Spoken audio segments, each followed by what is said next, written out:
Assim é a experiência de quem usa a memória para fazer literatura. Eu estava jogando futebol na quadra da Casa do Estudante, chega um jipe do Exército e me leva para o QG. E havia uma relação de pessoas que eles tinham que recolher durante a estadia de Médici em Natal. E entre essas pessoas eu estava. Mas que uma entrevista é mais um bate-papo, né? É isso, um bate-papo, só para que a gente mate saudade e converse algumas bobagens por aí. Da última vez que nós conversamos até agora, o mundo virou de ponta cabeça. Um tsunami de mediocridade no mundo todo. E só tende a piorar, né? Eu vejo pior em todas as esferas, política, Eu cultural, tento, eu social. tento ser otimista, mas é difícil, tá difícil. E como é que você tem enfrentado essa pandemia? Fiquei um período no Rio, lá eu contraí o vírus, saímos disso, aí voltei para Natal, fiquei isolado. E agora eu estou vacinado. Já tomou a segunda dose? Já. Está nessa ponte aérea Rio de Janeiro, Martins, Natal, como é que é? Martins, Natal e Rio. Martins, sua terra de infância, quais as lembranças que você traz aí de Martins? A minha infância foi aqui, né? Foi daqui do pé da serra, lá de Viçosa para Martins. A minha vinculação com Martins é antiquíssima. O meu bisavô veio do Exu, ser juiz em Martins, e casou uma filha dele com um filho de Bizinha Suassuna. E ele foi embora e deixou essa família aqui. Ele era o juiz de Martins quando da proclamação da República. Com a proclamação da República, ele abandonou a magistratura em solidariedade ao imperador, voltou para Fortaleza e deixou o casamento marcado da minha avó, que tinha 12 anos, com o meu avô, que tinha 32. 8 anos depois, ela com 20 e ele com 40, casaram e tiveram 10 filhos. Para cada filho natural, eles criaram um filho, um caboclo, que nós todos aprendemos durante a vida a chamá-los de tios. Eram 20 filhos numa fazenda que parecia uma cidade. Esse casamento, ela enviuvou com 40 anos e ele morreu com 60. Foram casados durante 20 anos.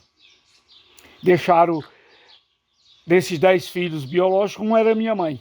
Qual o vínculo do Suassuna com Ariano Suassuna? Ariano era primo da minha mãe. Raimundo Salles e Mariana Felícia tiveram 3 filhos. Um chamado Alexandrino, que nasceu aqui no Martins, que é o avô de Ariano, pai do ex-governador João Suassuna. Ele nasceu em Martins e constituiu família em Catolé do Rocha. E uma das filhas era minha bisavó, desse casal, Raimundo Salles e Mariana Felícia. Minha mãe e Ariana eram primos. Cheguei a entrevistar a Ariano 2 vezes, aí na primeira eu perguntei, porque é Ariano Suassuna Vilar, alguma coisa Vilar, né? Porque é da mãe dele. O Suassuna é do avô pelo seguinte, o Raimundo Salles não tinha Suassuna no nome, nem a mulher. Botaram o nome de um riacho, que ainda hoje existe em Riacho dos Cavalos, que pertencia a Catolé do Rocha, chamado Riacho Suassuna, que quer dizer cervo negro. E aí ele botou o sobrenome Suassuna nesses 3 filhos. A família Suassuna nasce desse episódio. Aí quando eu entrevistei a Ariana, eu perguntei dos Vilar, né, com a genealogia. Mas, Vilar da Paraíba, Rio Grande do Norte, Pernambuco é uma coisa só. Eu digo, então você é meu parente, aquele rio. Não duvido não. Sabe, o Vilar dele é de Dona Ritinha, da mãe dele, que é Dantas Vilar. O João Dantas, que matou João Pessoa, era primo da mãe de Ariano. Primo e cunhado da mãe de Ariano. Manelito lá de Itaperuá, ele é Dantas Vilar. O Ribeiro Dantas, o Vilar da gente tem muita ligação com o Ribeiro Dantas, depois é o Ribeiro Dantas. O Vilar de Ariano é essa família só, porque é como ele mesmo sempre dizia, o Nordeste da nossa família são 3 estados, Pernambuco, Paraíba e Rio Grande do Norte. Que o avô dele nasceu aqui no Martins. E sua infância, como é que se deu aí em Martins, François? Qual o que é que você fazia? Como é que foram os seus primeiros contatos com livros? Eu saí daqui muito novo. O meu pai adotivo, que era o padre Alexandrino Suassuna, morreu de um infarto, eu tinha 8 anos. Aí eu voltei para o convívio dos meus pais biológicos, que nunca cessou esse convívio não. Voltei para a casa deles, com meus irmãos. Aí 2 anos depois da morte do padre, isso foi em 55, em 57 meu pai foi assassinado. Aí eu fui para um internato em Caicó. Aí 5 anos de internato em Caicó. Aí de Caicó fui para Natal. Aí de Natal ganhei o mundo e a Martins eu fiquei vindo só a passeio. Natal, Casa do Estudante, Natal, Casa do direto. Estudante, Casa do Estudante, Colônia Penal, São Paulo, volta de novo Colônia Penal. Era um ano na faculdade, um ano foragido e outro na cadeia. Quer dizer, de ano completo na cadeia só houve um. Mas houve prisões de 3 meses, prisão de 1 mês, houve até uma prisão de 1 dia. Eu estava jogando futebol na quadra da Casa do Estudante, chega um jipe do Exército e me leva para o QG. E eu dormi lá. Quando é de manhã, mandaram me soltar. Quando eu ia saindo, eu perguntei para o comandante da guarda. Eu disse, por que eu fui preso? Ele disse, você quer saber? Então vamos voltar lá para a cela, você fica lá e eu vou me informar. Eu disse, não, tudo bem, não quero saber não. Mas aí um sargento do Exército, que era estudante de Direito, chamado Pedro Avelino, que hoje é promotor, que hoje é procurador, me contou que é porque 15 dias antes, Garrastazu Azul Médici tinha estado em Natal. E havia uma relação de pessoas que eles tinham que recolher durante a estadia de Médici em Natal. E entre essas pessoas eu estava. Só que alguns eles não encontraram. E um dia esse comandante da guarda viu a lista, não sabia do que era, mandou me buscar na casa do estudante. Aí no outro dia disseram, não, isso era para a estadia de Médici aqui, essa turma para ficar recolhida. Mas aí Médici já tinha ido embora, não tinha mais nada que ver. Eu tive essa prisão de 1 dia, ali no QG, onde hoje é o Memorial Câmara Cascudo. E quais as lembranças que você tem da Casa do Estudante? As melhores possíveis. Foi minha primeira universidade. Eu tive a vinculação, foi onde eu entrei em contato com o estudo de filosofias, com o marxismo, com luta democrática. Eu fui diretor de cultura da gestão de Emanuel Bezerra. Eu fui candidato único, aí o Exército cercou a casa, me prendeu e suspenderam as eleições. Eu fiquei recolhido no quartel do Regimento de Obuses, lá em Santos Reis. Só depois das novas eleições da casa que eles me soltaram. As memórias da Casa dos Estudantes são as melhores possíveis. Diferente da situação foi atual, uma escola, né? foi uma escola. Mas, coincidentemente, vi uma manchete um dia desse, estudantes da Casa do Estudante passando fome. É uma situação realmente... Olha, Serginho, na época do governo de Cortés Pereira, a gente já tinha todo mundo, quem não tinha morrido, já tinha saído de se mandado, ou quem não tivesse preso, a Casa do Estudante perdeu a característica de instituição educacional. Assumiu um presidente que era cabo eleitoral de Cortés Pereira e transformou a casa num puxadinho do governo. E isso fez muito mal à instituição. A minha amizade com Cortés Pereira nunca se abalou, mas nós tivemos problemas sérios. Eu fui preso uma vez porque fiz um discurso na Casa do Estudante contra uma esmola que a dona Ida foi levar de uma Kombi. Tanto que agora estão fazendo um livro, estão publicando um livro sobre os governadores do estado, que Câmara Cascudo parou em Rafael Fernandes. E entre os governadores me escolheram para escrever sobre Cortés. Eu escrevi, já mandei esse material, não sei, Honório Medeiros é um dos coordenadores disso. E ele me disse que já tinham pegado o meu texto, já estava incluído no livro. São os governadores de Rafael Fernandes até agora. François, e pós-Casa do Estudante, você também trabalhou como jornalista, a salvo engano, na Tribuna do Norte? Nós tínhamos um mural que produzia notícias internas da casa, notícias de forma, e tinha um outro tipo de jornalismo, que era o jornalismo panfletário. No velho mimeógrafo de guerra, você escrevia textos para jogar no... Eu depois me vinculei, por conta de Emanuel Bezerra, ao PCR, e a gente fazia mais esse jornalismo chamado o jornalismo de subversão. Era isso. E depois comecei a ser convidado, aí já foi mais na frente, para colaborar com a Tribuna do Norte. Aí eu colaborava com a Tribuna do Norte, com o Diário de Natal. Vicente Cerejo recebia textos meus e mandava publicar. Ele foi uma das primeiras pessoas que me divulgou em Natal. E, aliás, um dos que me defenderam também naquele episódio recente. Então eu devo muito a Cerejo o meu ingresso na nas publicações do Diário, até porque o Diário era mais lido do que a Tribuna, na época, e era lido no estado todo. E aí eu mandava os textos, Cerejo mandava publicar. Depois aí eu conheci Cassiano Arruda, depois conheci o próprio Paulo Macedo, fiz amizade com o pessoal do Diário, mas o Diário a gente tinha um problema de oposição, né? O Diário apoiava, de certa forma, a direita. Era tanto que nas campanhas, Luiz Maria Alves, que um figuraço, por sinal. Eu mesmo tive uma experiência com ele interessante. Eu tive um problema com o meu irmão, com a polícia em um Marizal, e o secretário de segurança, que era, por sinal, parece que parente de Cortes Pereira, ou cunhado, não sei, Rubens Pereira, eu acho que era, disse que quando eu chegasse lá, ou era Delgado, aí eu não lembro, era um coronel Delgado, eu não estou lembrado, era um desses.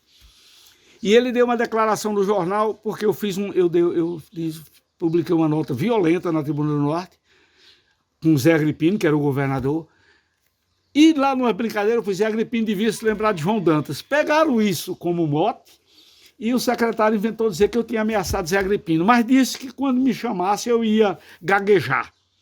Aí eu fui, publiquei uma carta na Tribuna do Norte e disse a ele que, pelo que eu tinha passado na vida, ele ia sofrer uma decepção se me chamasse. Se esperasse que me visse gaguejar, ele ia se decepcionar. Aí me dispus a ele me chamar, ele não chamou. E aí eu tinha a cópia dessa carta, encontro Luiz Maria Alves no grande ponto ali, perto do Café São Luís, ele acendendo o cachimbo. Eu fui, entreguei o envelope a ele. Ele olhou para mim e disse, como é que você está? Tudo bem? Entreguei a ele. Aí ele disse, tá bom, eu vou ver. No outro dia, o Diário de Natal fez uma chamada de primeira página sobre a carta e publicou a carta na segunda página. Devo esse favor a ele. E aconteceu um segundo episódio, para você ver as coisas da condição humana. Quando da promulgação da lei orgânica, eu fui um dos coordenadores jurídicos da elaboração da lei orgânica de Natal. Luiz Maria Alves, quando chegava em qualquer canto, era paparicado, todo mundo chamava ele para o primeiro lugar. Nessa época ele já estava no ostracismo, já fora do Diário de Natal, querendo abrir um jornal novo, que parece que o título do jornal era Jornal do Estado, se não me falha a memória. E ele chegou e ficou lá escorado com o braço numa janela, na soleira de uma janela. Aí eu vi aquilo, eu estava na fila da frente, como coordenador da lei orgânica, num lugar de destaque. Eu me levantei, fui lá na janela, peguei ele pelo braço, sentei ele na minha cadeira. E fiquei em pé. Aí Cid Fonseca, que era o presidente da lei orgânica, aliás, Cid Fonseca era o presidente da Câmara e Ana Catarina, a presidente da lei orgânica. E aí Cid Fonseca, quando me viu em pé, mandaram rapidamente pegar outra cadeira e eu me sentei ao lado dele. Ele foi, bateu assim na minha coxa e disse, muito obrigado. Eu disse, não, eu é que sou seu devedor. Então é uma figura que houve, a gente teve, talvez pessoalmente, 4 ou 5 vezes, se muito, mas teve esses 2 episódios marcantes para mim sobre a figura de Luiz Maria Alves. Trabalhei 9 anos ali no Diário de Natal, eu sempre escutei muita história bacana dele. Acho que mais história do que ele, só Paulo Macedo. Ali tem muita história. Agora é cada uma mais mentirosa do que a outra. Não, Histórias folclóricas, né? Mas as mentiras de Paulo Macedo eram uma delícia. Eu adorava ele. Eu senti demais a morte dele, porque a gente estava vivendo quase todo dia. E ele me contava aquelas histórias. Um dia ele chegava para mim assim, um dia eu estava no restaurante em Nova York, quando entrou Catherine Deneuve. Ele era ótimo. Aí um dia, aí Zé Dia me chamou e disse, você tem paciência com Paulo Macedo? Eu disse, paciência não, eu tenho prazer. Eu tenho prazer de conversar com Paulo Macedo. Adorava ele. Aí ele disse, bom demais. Ele disse a mim um dia, eu tenho comendas de todas as Forças Armadas e mais de 130 títulos de cidadão dos municípios do Rio Grande do Norte, de cidadania. Aí eu fui e disse, Paulinho, isso é uma mancha no seu currículo que você não vai apagar nunca. Ele deu uma risada, chega a cabeça quase bateu no joelho. Aí disse, você não tem jeito não. Eu disse, pois é, Paulinho, não divulgue isso não. Comenda das Forças Armadas e título de cidadania, isso é currículo negativo. Tem uma história dele que ele foi bater no Cabo Canaveral. É engraçado demais. E outra história que ele morre no final. Tem história que ele morre no final. Eram histórias folclóricas que se contava lá na redação diária, que morria de rir. Só voltando aqui um pouquinho a essa questão voltando aqui um pouquinho a esses tempos ditatoriais, Você falou que se filiou ao PCR, e no livro A Pátria Não É Ninguém, a descrição das torturas são muito ricas, muito detalhadas, muito minuciosas. Você pesquisou, assim, eu já acho que, salvo engano, você já disse que não foi torturado, não chegou a ser torturado durante suas prisões. Como é que você, mas você assistiu a alguma tortura ou você pesquisou, pegou depoimentos para escrever daquela forma? Eu estive com torturados antes de tortura e com torturados depois de tortura. Não tinha necessidade de fazer pesquisa específica sobre isso. E eu lembro de uma observação sua, aí eu estou achando interessante essa sua pergunta, porque você disse assim, na época da Pátria Não É Ninguém, eu não aguentava mais ler livros sobre correr da ditadura, mas terminei lendo um que me agradou muito. Eu não sei se você lembra dessa sua declaração. Ou seja, se eu não tinha mais saco de ler livros sobre ditadura. Foi um grande elogio que você fez ao Pátria Não É Ninguém. E ali eu disse a Tasso Costa uma vez, que Tasso Costa a gente teve umas rusgas por conta de um livro de poesia meu, que ele botou, a crítica foi terrível, porque ele só botou uma frase, isso é poesia? E eu fiquei puto e esculhambei com ele, babá. Tempos depois eu fui ler o tal do livro, eu digo, meu Deus do céu, Tasso está coberto de razão. Totalmente coberto de razão. Eu não devia ter escrito nem publicado esta porcaria. Aí hoje nós somos amigos e irmãos. E eu disse a ele certa vez, ele perguntando para mim, François, ali o que é ficção, o que é realidade? Eu disse, Tasso, aquele livro é uma cilada.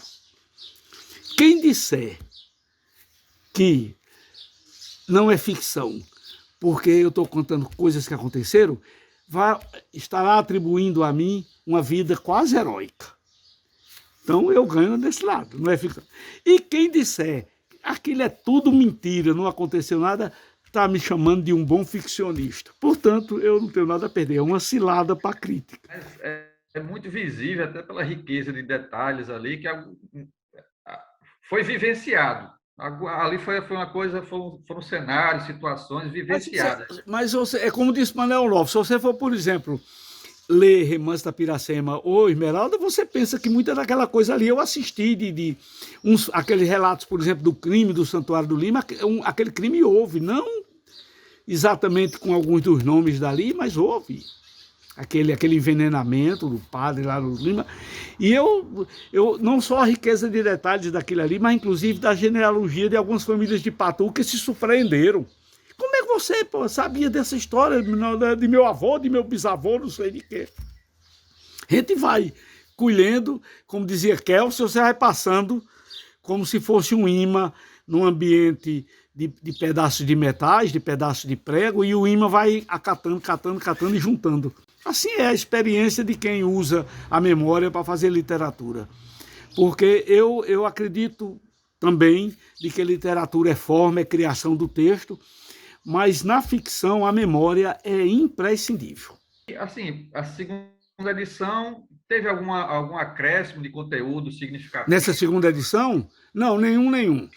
Houve só um texto de Vladimir Carvalho, do cineasta Vladimir Carvalho, aquele do São Saruê, de Homem de Areia, de Zé Lins, o engenheiro dos Zé Lins, Vladimir Carvalho, que tem uma orelha dele, uma contracapa de Carlos Santos de Mossoró e um prefácio de Cláudio Arcanjo, mas o texto do livro é o mesmo. E a editora Sarau das Letras, né, Mossoró? Foi, exatamente.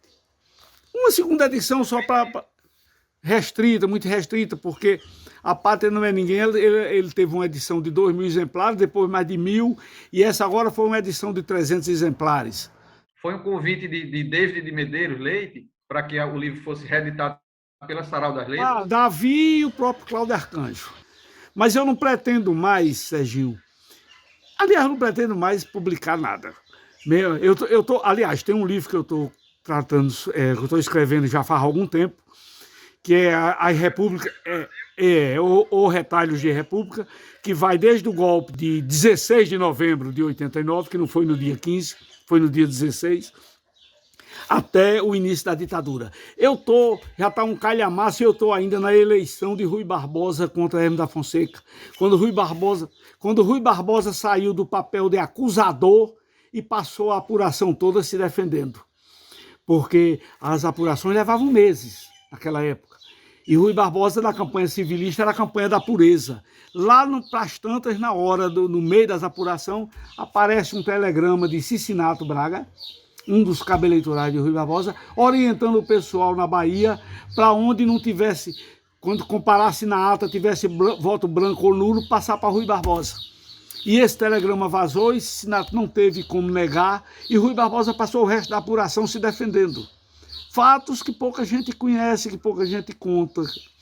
Você sabia por que é que Deodoro aderiu à República? Ele não aderiu no dia 15. Ele tirou o boné e gritou, viva o imperador. Aí Benjamin Constant, mais Quintino Bocaiúva mandaram explodir os canhões babá, e gritaram, eles gritaram, viva a República. E Deodoro queria derrubar o Visconde de Ouro Preto, chefe do gabinete. Aí ocorre que Deodoro estava querendo manter a lealdade ao imperador. O que é que eles fizeram? Inventaram uma edição de um jornal onde dizia que Dom Pedro estava demitindo o Visconde de Ouro Preto e nomeando Gaspar da Silveira Martins, que dá nome à rua que passa no Oitão do Catete. Quem é Gaspar da Silveira Martins? Militar do Rio Grande do Sul, político, contemporâneo no Rio Grande do Sul de Deodoro da Fonseca, quando Deodoro estava alocado lá. Deodoro era apaixonado por uma moça e Silveira Martins tomou a namorada de Deodoro. Viraram inimigos figadais. E quando Deodoro viu que o nomeado... E ele estava numa edição de um jornal, só que era um jornal existente do Rio de Janeiro, mas era um jornal, mas aquela edição era falsa. Quando Deodoro viu que Silveira Martins seria nomeado, na madrugada do dia 16, ele assinou o decreto de proclamação da República, assumindo o governo como ditador. Essa é a história. Tanto que Dom Pedro II, já no mar, manda para ele um recado num soneto, onde ele termina o último terceto do soneto, diz assim, mas a dor que crucia e que maltrata, que fere o coração e pronto mata, é ver na mão cuspir, a extrema hora, a mesma boca aduladora e ingrata que tantos beijos nela pôs outrora. Era para Deodoro isso. Então há muita coisa. Acho que você mesmo já disse lá atrás que o Brasil já nasceu de uma quarta pelada, a República Brasileira. Você ainda acha que esse Brasil tem jeito, vendo essa situação de hoje? Ninguém tem interesse, Serginho, em educação do povo. O povo é deseducado e essa deseducação presta serviço à mediocridade. Pra você ter uma ideia, não há possibilidade de golpe militar no Brasil, não é porque os militares não gostam do poder, não. É por falta de condições objetivas. Não há uma guerra fria que interesse aos Estados Unidos bancar ditadura de direita na América. Se houvesse, já tinham derrubado Maduro, já tinham invadido Cuba há muito tempo depois de Fidel, já tinham mantido ditadura no Paraguai, a esquerda não ganharia na Bolívia. E aqui também acontece que não tem mais condições. E os militares atuais, eles são da caserna. Para você ter uma ideia, os militares da ditadura foram os tenentes de 30, os coronéis de 40 e os generais de 50. Da redemocratização de 45 até 60, não houve uma eleição que não houvesse um militar de alta patente candidato. Em 45 disputou o general Dutra contra o brigadeiro Eduardo Gomes. Em 50 disputou Getúlio Vargas contra o brigadeiro Eduardo Gomes. Em 55 disputou Juscelino Kubitschek contra o general Juarez Távora. Em 60, disputou Jânio Quadros contra o general Henrique Batista Dufles Teixeira Lott. Entendeu? Então os militares eram envolvidos na política. Aí vem a ditadura militar. Aqueles que vinham ambicionando o poder desde os anos 20 se fartaram de poder durante 20 anos. Caíram de podre. A ditadura não deixou saudade, deixou sequela, estragou, porque de qualquer maneira, naquele período o Brasil vinha amadurecendo politicamente. Cessou esse amadurecimento, entra aqueles generais politiqueiros, todos tinham história de politicagem, e eram politizados, porque o exército naquele tempo era dividido em duas alas, ala da direita, ala da esquerda. A ala da esquerda liderada pelo general Estilac Leal, e a ala da direita pelo general Carrombé Pereira da Costa. Segundo Werneck Sodré, que é o maior escritor sobre história dos militares, eu conheço toda a obra dele também, ele acompanhava politicamente Estelac Leal, mas ele dizia uma coisa: o general Estelac Leal me ganha pelas posições políticas, blá, blá, mas o general Carrombé Pereira merece meu respeito pelo caráter. Quero dizer que em matéria de caráter humano o Carrombé era até mais sólido do que Estelac. Mas o exército tinha duas alas, e a ala de esquerda vinha vencendo até o final do governo Dutra. Aí há o intervalo com Juscelino, e ainda manteve, mas aquela ala de Carrombé permaneceu de olho querendo o poder. Você vê que eles tentaram o golpe logo após a morte de Getúlio. Café Filho assumiu. Café Filho, no enterro do próprio Carrombé Pereira da Costa, foi no enterro desse general, que o coronel Bizarria Mamed faz um pronunciamento dizendo que não se devia dar posse aos eleitos em 55. Lott estava presente. Lott conta nos depoimentos dele, o soldado absoluto, que não deu voz de prisão a Bizarria Mamed na hora em respeito ao morto, não foi nem a família do Bizarria, foi em respeito ao morto. E aí, quando Lott volta, pede a Café Filho para punir o Bizarria, porque Lott não podia punir porque ele era vinculado a um órgão da presidência, o coronel, e não ao Ministério da Guerra. E aí Café Filho ficou numa cilada. A direita da UDN entra em contato com o Café Filho e disse: não, você não precisa se indispor com o general Lott, você se afasta. Café Filho teve um infarto, que até hoje é duvidoso na história esse infarto de Café Filho. Aí Café Filho estava um infarto, blá, blá. Quem visitou Café Filho em Copacabana no apartamento deles foi o doente do coração mais esperto que eu já vi. E aí assume quem? Carlos Luiz, presidente da Câmara, encarregado de promover o golpe, para evitar a posse de Juscelino. Lott pede uma audiência a ele, passa horas na antessala de Carlos Luiz. Quando entra, que Lott disse: eu vim aqui para tratar da punição do coronel Bizarria Mamed. Carlos Luiz disse: não há o que punir. Aí Lott disse: então eu peço demissão. Ele está certo. Só que aí Carlos Luiz cometeu um erro gravíssimo nas artimanhas político-militares. Depois, amanhã, o senhor esteja aqui para passar o cargo. Lott voltou para o ministério e tinha um rádio de campanha com que ele se comunicava com o general Odílio Denis. E aí conta a Denis o episódio: eles querem evitar a posse dos eleitos.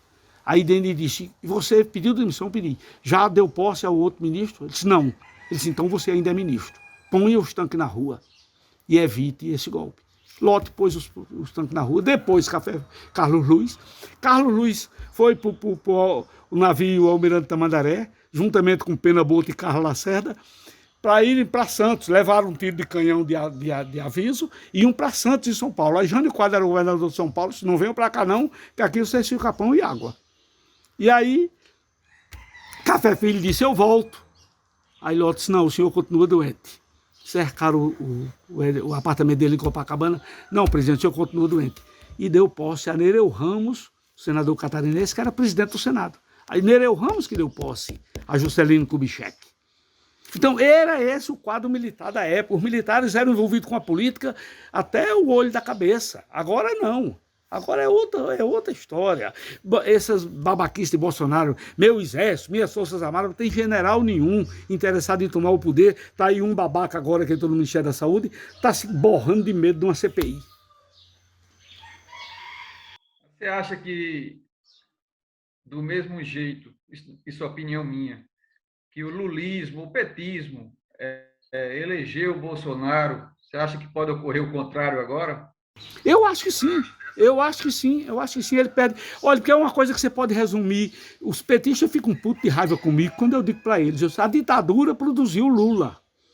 Sem a ditadura, com aquela equipe que vinha do trabalhismo, Brizola, Juscelino, Jango, Lacerda, babá, Lula teria sido, no máximo, um líder sindical de sucesso ou político de São Paulo. A ditadura produziu Lula. Ceifadas as lideranças do trabalhismo, que era a esquerda chamada legal e a outra estava na clandestinidade, não tinha liderança. Tanto que o Golbery reuniu-se com Lula a pedido de Dom Paulo Evaristo Arnes. Quando Golbery disse: Quando os radicais da linha dura foram reclamar de Golbery se reunir com Lula, Golbery disse, são uns imbecis. Nós passamos 30 anos tentando matar o getulismo e esse barbudo matou em meses. Porque ninguém mais falava em trabalhismo, era PT, que não havia ainda o PT, era trabalhadores. Então, Lula conseguiu escantear o getulismo, tanto que quando voltou Brizola brigado com Ivete Vargas. Então, produziu Lula. Lula, com todo o episódio que veio e aconteceu com o PT e essa patifaria de Lava Jato e tudo, produziu Bolsonaro. E agora, em retribuição, Bolsonaro ressuscitou Lula. Entendeu? Lula nasceu da ditadura, produziu Bolsonaro, Bolsonaro ressuscitou Lula. Os petistas se zangam quando eu digo isso, mas é verdade. É o interesse pela frente. É verdade, é isso. E é esse o confronto, e para mim o seguinte, é Bolsonaro contra qualquer um, eu sou qualquer um. Se for contra o jegue de botar água aqui na cacimba da Lagoa Nova, eu voto no jegue. Eles são um maluco, só um povo destrambelhado elege. Ciro Gomes vai ter mais uma tentativa frustrada. Ciro Gomes, eu votei em Ciro Gomes na passada. Ciro Gomes tinha o melhor, era o único que tinha um programa de governo. É o mais preparado lá. Em vez de se aquietar, esperar o que acontecesse, resolveu assumir um discurso de direita para ver se arranja os votos da direita, que os votos da direita já estão fatiados. É de Bolsonaro, é de Moro, é de Dória, não sei o quê. E resolveu um confronto imbecil contra a esquerda, que bastava ele silenciar, não precisava falar bem, que se aquietasse. E dissesse o que ele sempre disse, que Lula foi condenado sem provas. Você vê o cara no Supremo, o Barroso, disse, não, pode ver o voto do Barroso, ele diz, não li a acusação, não li a defesa, não conheço as provas. Um juiz que diz isso, a próxima frase terá que ser o quê? Sou abstenção. Eu não posso votar nem contra nem a favor. Se eu não conheço a acusação, não conheço a defesa e não conheço prova, como é que você vai votar em algum lado? Baseado em quê? Não, nós estamos desse jeito. Esse livro sobre a República vai sair quando? Ih, rapaz, faz tempo que ele está parado em Rui Barbosa, Maierno da Fonseca. E eu tentando criar coragem. Eu acho que está parado, eu acho que uns 2 ou 3 anos, né, Raíssa? 9.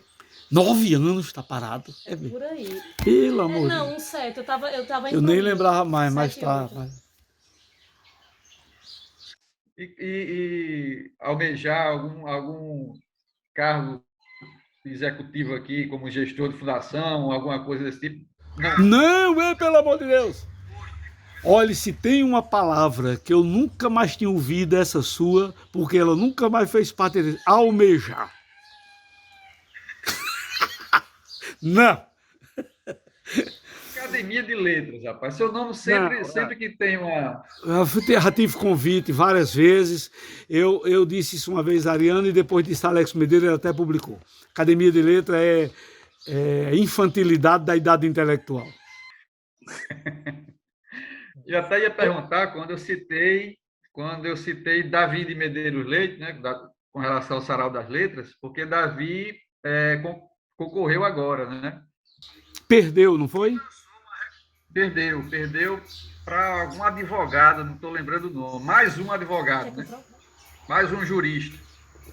E ele lançou uma reclamação, digamos assim, na imprensa, de que havia uma troca de favores, digamos assim, para que o presidente Diógenes se mantivesse como presidente, que era qual? Diógenes lançava o candidato, falava com os imortais, né? Fazia a campanha para que o indicado dele vencesse o pleito e o apoiasse quando da próxima eleição, né? E assim ele se mantinha no poder.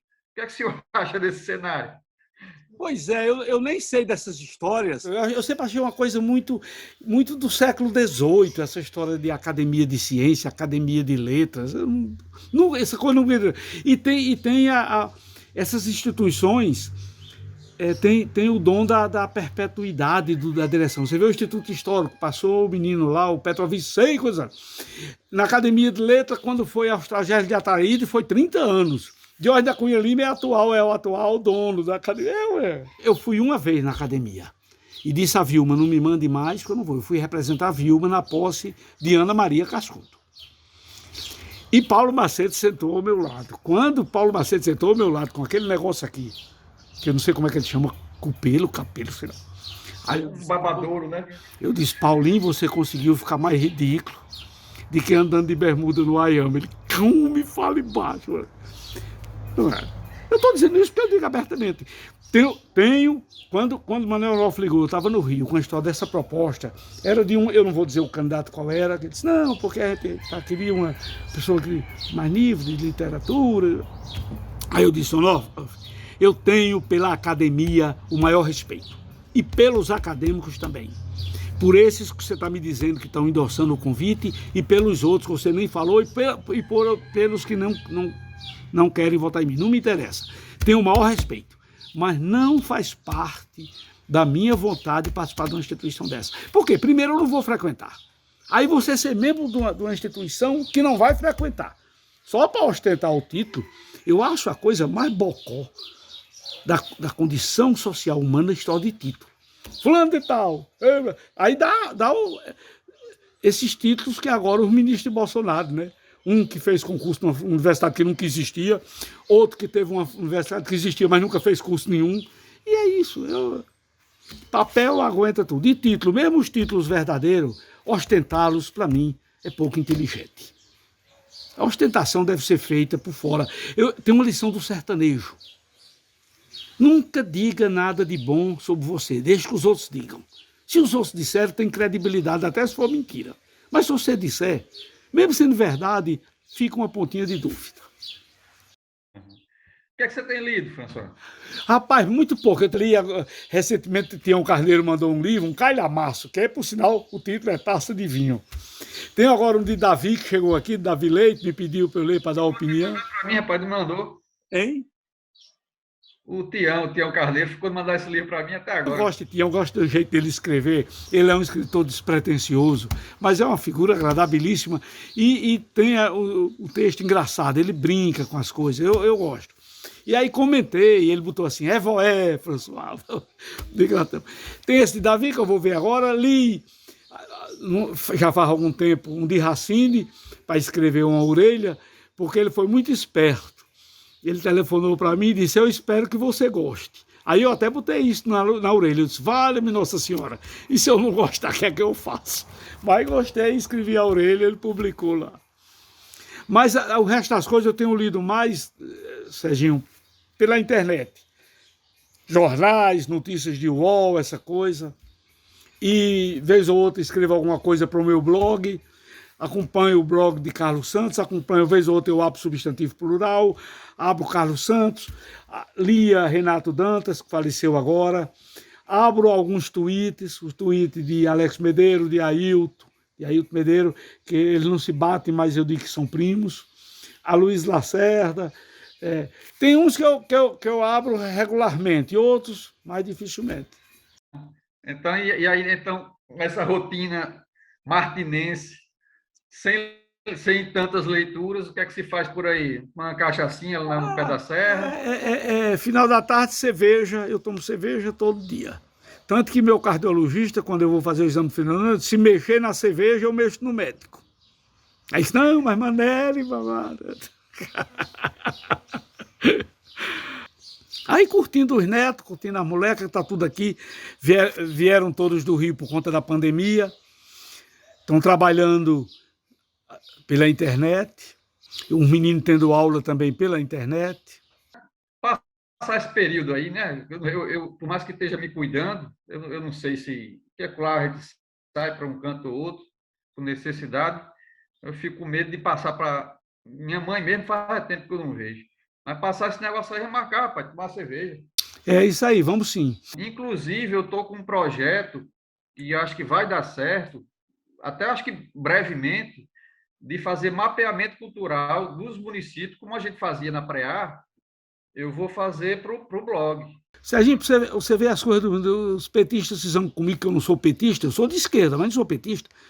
A Preá, uma revista que Toda a edição trazia uma cidade de uma região. Houve casos incríveis, onde uma mulher que fazia chouriço em Caraúbas descobre que tinha uma colega que fazia o chouriço em Timbaúba dos Batistas, entraram em contato e a gente ia começar a fazer com cidades de outros estados, Paraíba, Alagoas, Sergipe. Aí, resultado, entra o PT, fazem 2 edições de publicidade do governo. Aparecia uma foto minha quando eu inaugurava uma casa de cultura. Numa das edições, são 11 fotografias chapadas de Crispiniano Neto, por tudo que era canto da revista. Tudo que era canto estava lá. Resultado, esqueceram a preá e foram publicar o que eles chamavam de jornal da elite, o Galo. Como dizia Cândida Capistrano, preá é coisa nossa, Galo é correio português. As casas de cultura estão abandonadas, por quê? Porque não foi obra do PT. É um negócio terrível. É um negócio terrível. Aí, assim, eu participei muito, né, dessas matérias de mapeamento cultural, inclusive lá em Marizal, lá com aquele seu primo doido. Felipe. Ele era um figura. Estava dando em cima da mulher dele. Figura.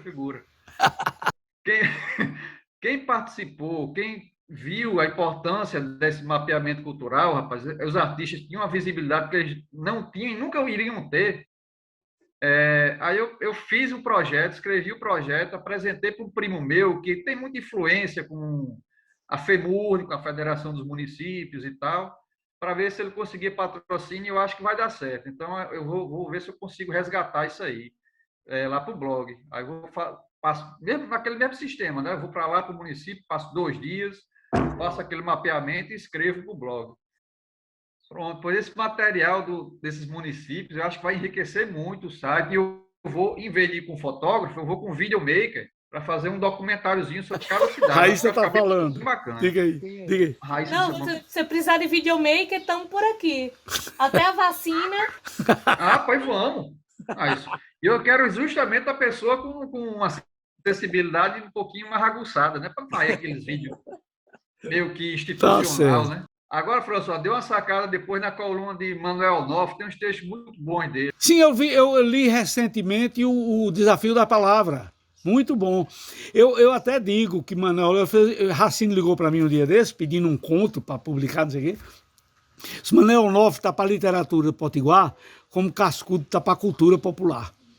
Porque Cascudo, universal e genial, se preocupava com o cotidiano. Manuel Noff é um leitor obsessivo da literatura universal, que eu sei que ele é, da brasileira, mas a garimpagem dele é no Rio Grande do Norte. Ele dispensa o ouro e prata de longe para mexer com a xelita daqui. Ele é um figuraço, tem prestado um serviço e achou a vertente dele. Ele não é um ficcionista, ele contou história, mas viu que não era. Não é um literato desse ponto de criação de coisa, mas ele é um ensaísta e um pesquisador de primeira mão. E de uma cultura vastíssima. É um homem terrivelmente bem informado. Tenho por ele a maior admiração. Eu tenho publicado praticamente um texto dele por semana. Eu morro de orgulho de abrigar esse material dele lá no blog. Ele é muito bom. Perdeu todos os irmãos. Você sabia?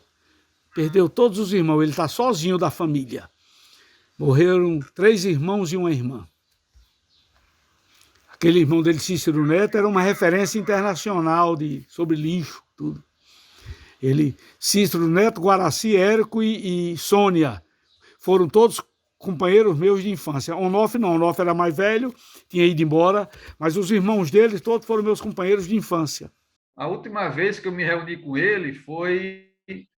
a gente tomou uma cerveja, ele, Tiago Gonzaga, grande amigo, também grande figura. Outro grande pesquisador. Você sabe outro cara, Sérgio, que a gente perdeu, que não é daqui, era do Recife, e também influenciou-se por aqui, passou a conhecer a literatura do Rio Grande do Norte? Jairo Lima. Não sei se você lembra dessa figura. Ele abriu até uma espécie de livrariazinha lá no mercado ali de Petrópolis. Mercado de Petrópolis, aqui no perto, barracão de Petrópolis. Jairo Lima. Conheci demais, entrevistei Jairo, era uma figura. Figuraço, se formou quase que uma confraria ali aqui no mercado de Petrópolis. Exatamente.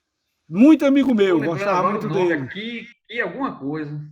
Ele tinha um blog que era uma moscazinha que mexia nas coisas e sempre publicava minhas coisas. Eu publicava qualquer coisa por aqui, ele publicava lá. Uma Um vez grande falando, conhecedor também. discutindo de política, que ele era de direita e eu de esquerda, aí uma vez ele botou assim, esse François tem uma mania irritante de ter razão.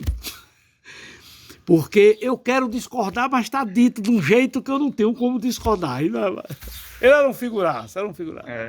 Aí se reuniu eu, Manuel Noff, Tiago Gonzaga e Rubem G. Nunes, que também. Vocês tiveram uma discussão lá no substantivo lá no. Nunes?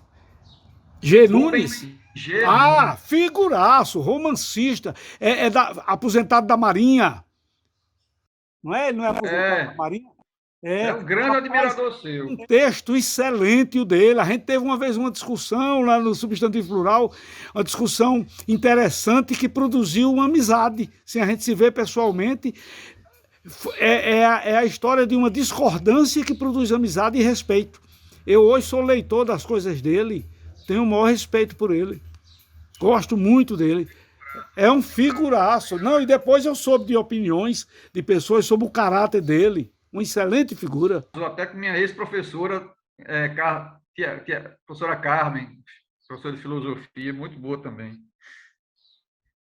Pois beleza, grande François. Pois vamos marcar essa cerveja então. Pode até chamar Rubem pós-pandemia. Ô, rapaz, tá aí. Eu gostaria de conhecê-lo pessoalmente. Lhe confesso que eu gostaria. Figura. Descendente de cigano. Aí tá certo.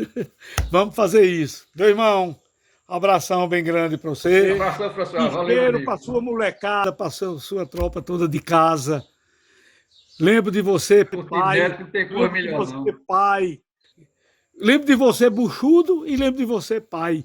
Paparicano, filho, é bom demais. Quando você for avô, você vai ver que aí é dobrado. É o que eu tô dizendo, cor melhor é neto. Abraço, Serrão.